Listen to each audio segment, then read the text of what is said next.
Avant de prier, je voudrais lire le psaume 125e, un psaume qui s'est imposé dans mon cœur et je prie qu'il accompagne son excellence durant ce quinquennat. Ceux qui se confient en l'Éternel sont comme la montagne de Sion.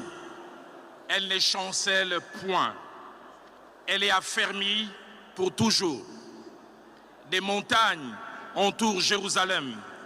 Ainsi l'Éternel entoure son peuple dès maintenant et à jamais. Car le sceptre de la méchanceté ne restera pas sur le lot des justes, afin que les justes n'étendent pas les mains vers l'iniquité. Éternel, répands tes bienfaits sur les bons et sur ceux dont le cœur est droit. Mais ceux qui s'engagent dans des voies détournées, que l'Éternel les détruise avec ceux qui font le mal, que la paix soit sur Israël. Je vais prier. Seigneur notre Dieu, nous venons en ces jours devant toi et nous prions dans ces quatre directions. La première, te dire merci pour ces beaux, merveilleux, atypiques, spécial pays que tu nous as donné. Pays que plusieurs nous envient, mais que tu as décidé dans ta préscience de nous donner. Pourquoi? Nous ne savons pas, et même nous ne voulons pas savoir.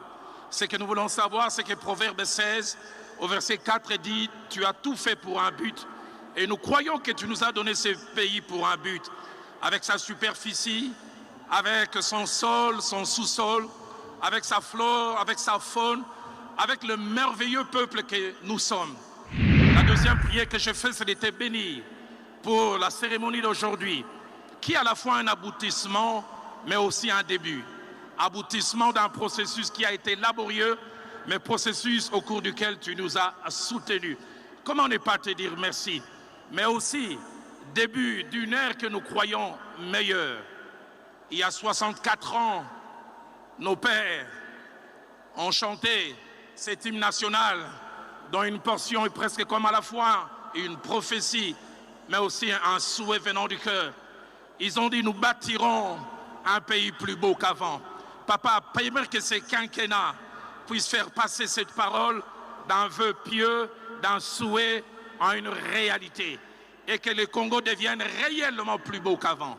Notre troisième prière, nous te recommandons celui que tu as choisi, les premiers d'entre nous. Donne-lui la bonne santé et la force, car dans la mesure où il sera en bonne santé qu'il pourra nous servir et servir cette nation. Nous te prions de les remplir d'intelligence, de sagesse, la sagesse que tu as donnée à Salomon.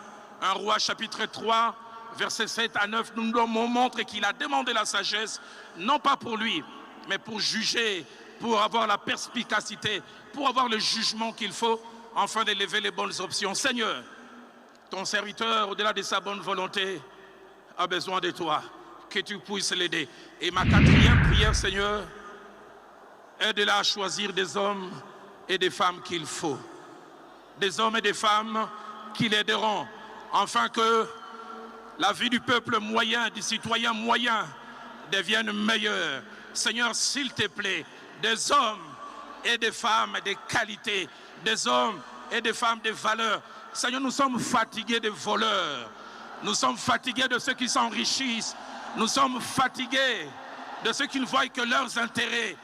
Donnons-nous des hommes et des femmes qui peuvent s'oublier et qui peuvent penser au bonheur du Congolais à Kasumbalesa, au bonheur du Congolais à Bolobo, au bonheur du plus démuni. Alors, nous te que tu exauces ces prières.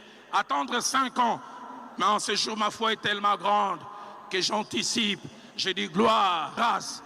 Nous terminerons ce quinquennat dans 5 ans, dans la louange et dans l'adoration. C'est dans les précieux, beaux, merveilleux, dignes noms des louanges, le seul nom de Jésus-Christ que j'ai ainsi prié. Amen.